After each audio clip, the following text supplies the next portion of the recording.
Good morning. Prime Minister Pedro Sanchez on Saturday announced the government would invest €1.3 billion in vocational training.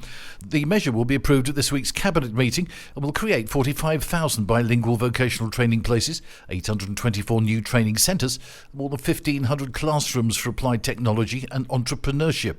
It is the biggest commitment to vocational training that any government has ever made, Sanchez said during a Socialist Party event in Pamplona. We are creating more and better jobs, and the best tool is to bet on quality vocational training like the most advanced countries in Europe, he said. The new investment joins the $6.6 billion the government has already invested, Sanchez said. One of the main aims of the new investment, he said, was to help reduce youth unemployment. Former King Juan Carlos has denied claims made in a new book that he had had a secret daughter in comments to the news agency EFE on Friday. It is rare for the former monarch to comment personally on stories about his private life. I absolutely deny having had any amorous relationship with Mrs. Rosario Palacios and consequently having a daughter with her, he said from his home in Abu Dhabi.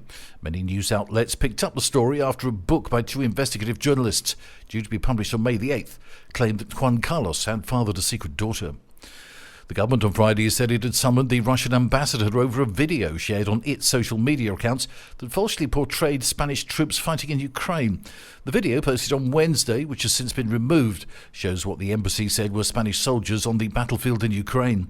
The images were contrasted with a clip of the Defence Minister Margarita Robles saying Spanish troops would never fight in Ukraine.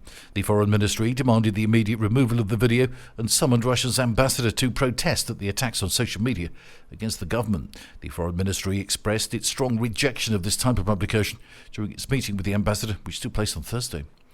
The spring heatwave has caused experts to warn of the early arrival of pests at an increased risk this summer due to the high temperatures. Several species have pushed their reproductive cycle forward due to the early heat. Consequently, this increases the risk of pests later in the year.